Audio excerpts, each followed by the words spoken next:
तो पहली बार हरियाणा टूरिज्म तीज महोत्सव मना रहा है और उसकी शुरुआत रेवाड़ी में होने जा रही है। और 19 तारीख को हमने ये शाम को 4 बजे से लेके और 8-9 बजे तक ये कार्यक्रम चलेगा। पार्टी को मुझसे क्या काम लेना है, मुझसे कहना है भाई आरती को टिकट दे के आरती को लड़ा रहा है तो मैं आरती की जय जयकार कर लूंगा, पार्टी का पक्का सिपाही हूँ।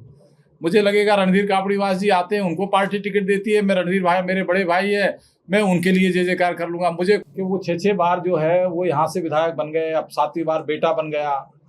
तो वो क्या बोलेंगे, उनकी बात का कोई वो नहीं है। यदि राव साहब सबकी बात सुन के जो वो मुझे षड्यंत्रकारी, मुझे वहाँ मीडिया के अंदर ये ना बोल के वो ये बोलते कि भाई अरविंद मेरा छोटा भाई है।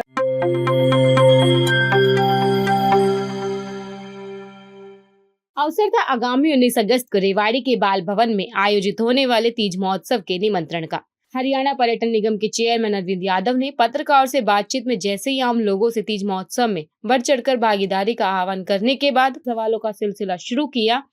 वैसे ही तीज महोत्सव की प्रेस कॉन्फ्रेंस में राजनीति के तीर चलने शुरू हो गए। आप खुद सुनिए अरविंद यादव ने यह क्यों कहा कि अगर परिस्थितियां आरती के पक्ष में हुई तो वह खुलकर आरती का चुनाव प्रचार करेंगे।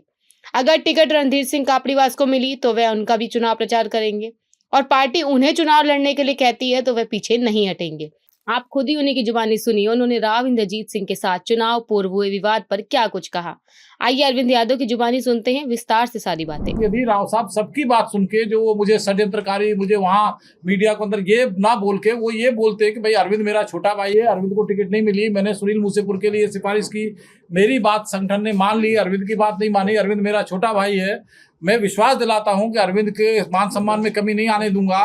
इतनी बात यदि कार्यकर्ताओं के बीच में उस समय कहते थे तो बात ही नहीं होती, लेकिन उन्होंने दूसरी बात बोलना शुरू करी तो उससे कार्यकर्ता और ज्यादा नाराज हो गए, नाराज होने से वो माहौल बिगड़ गया। तो उसके लिए भी मैं कहीं 0.01% भी अपने मन से, अपने कर्म से, अपनी वाणी से मैं अपने आप को कसूरवार नहीं मानता।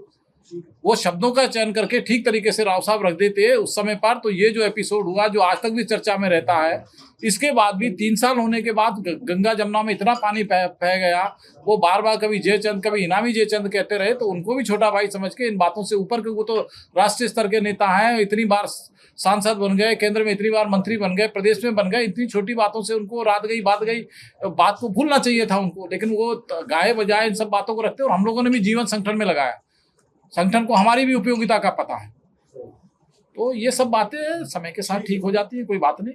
आज भी वो मेरे नेता हैं, आज भी मेरे पार्टी के मंत्री हैं, आज भी मेरे सांसद हैं, उनके मान में सम्मान में कभी कोई कमी आने का कारण नहीं है, मेरी तरफ से कभी कमी नहीं आ सकती। जिस दिन हमारा ये 19 फरवरी को सूरजकुंड मेले का समापन था, तो उस दिन चेयरमैन के नाते मुख्यमंत्री जी से मैंने सलाह करने के बाद घोषणा की कि ये हमारा एक ऐसा वेन्यू है सूरजकुंड का जो अंतर्राष्ट्रीय स्तर के ऊपर अपनी पहचान बना चुका है, तो क्यों ना इसमें हम एक और आयोजन करें। तो वो आयोजन हमने तय किया और मुख्यमंत्री जी ने फिर उसकी विधिवत घोषणा विधानसभा के पिछले सत्र में की। तो 3 नवंबर से 10 नवंबर तक पहली बार फर्स्ट दीपावली मेला हम लोग आयोजित करने जा रहे हैं, और वो भी मैं समझता हूँ कि हिंदुस्तान का सबसे बड़ा दीपावली मेला होगा, जो नए अपने पद चिन्ह छोड़ के जाएगा इस बार। और इसी तरीके से पहली बार हरियाणा टूरिज्म तीज महोत्सव मना रहा है और उसकी शुरुआत रेवाड़ी में होने जा रही है। और 19 तारीख को हमने ये शाम को 4 बजे से लेके और 8-9 बजे तक ये कार्यक्रम चलेगा। इसमें हरियाणा कला परिषद की तरफ से जो है हमने आग्रह किया था, हमारे गजेंद्र फोगाट जी को मैंने निवेदन, क्योंकि वो मेरे परिवार की तरह छोटे भाई की तरह भी है, तो मैंने उसको कहा, तो उसने कहा कि आप गुरुजी कहोगे तो मैं निश्चित तौर पे आऊँगा और मैं अपनी परफॉर्मेंस दूँगा। तो 1-1.25 घंटे की उनकी परफॉर्मेंस होगी। एक कला संस्कृति में जो हमारे शहर के बच्चे हैं, हमारे ज़िले के बच्चे हैं, वो लोग करते रहते हैं, तो उनको भी एक ऐसा प्लेटफार्म मिले, एक ऐसा मंच मिले कि जहाँ वो अपनी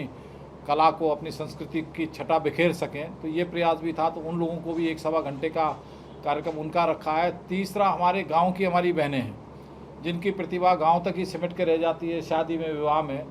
तो वो भी हमने सोचा कि उनको भी ऐसा मंच हम प्रदान करें तीज महोत्सव के नाते कि वो भी एक अपनी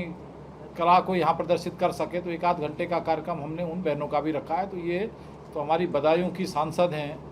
डॉक्टर संघमित्रा जी, उनको मैंने, क्योंकि अभी मैं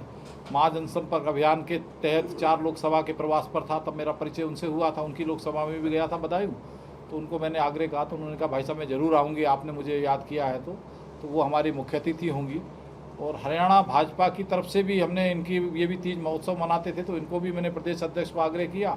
कि ये भी आप सब लोग यहाँ पर भागीदार बनेंगे तो इसमें और 4 चांद लगेंगे। तो हरियाणा प्रदेश महिला मोर्चे की जो हमारी अध्यक्ष हैं सुनीता दांगी जी ने आज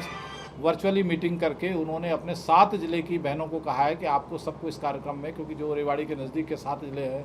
महेंद्रगढ़ है, दादरी है, भिवाड़ी है, रोहतक है, झज्जर है, गुड़गांव है, नूंह है, फरीदाबाद है, तो ये 7-8 ज़िलों की बहनों को भी उन्होंने आज वर्चुअल मीटिंग करके कहा है। जंगल बबलर इतना बड़ा हमारे पास परमाइसिस है, लेकिन वो कहीं पार्किंग के कारण से वो सारा अब हम उसको डेवलप कर रहे हैं। बोर्ड के अंदर हम लेके आए हैं कि भाई ऐसी जगहों को हम किसी प्राइवेट सेक्टर को दे दें, उनको लीज के ऊपर दे दें हम, तो हमको किराया आता रहेगा और वो वहाँ पर अपना कुछ खड़ा करके कोई विवाह समारोह स्थल बनाए, कोई पार्टी मीटिंग का बनाए। तो इस तरीके का जगह जगह जहाँ हमारी ऐसी प्रॉपर्टीज है उनके लिए हमने योजना बनाई है और उसका आने वाले समय के अंदर दूसरा हम लोगों ने किया है कि मैं चीफ सेक्रेटरी के साथ मिलकर आया था कि जितनी भी सरकार की पार्टियाँ होती हैं, मीटिंग होती हैं, वो बजाय प्राइवेट होटल के अंदर होने के वो हरियाणा टूरिज्म के हमारे जितने भी कॉम्प्लेक्सेज हैं उनके अंदर हो।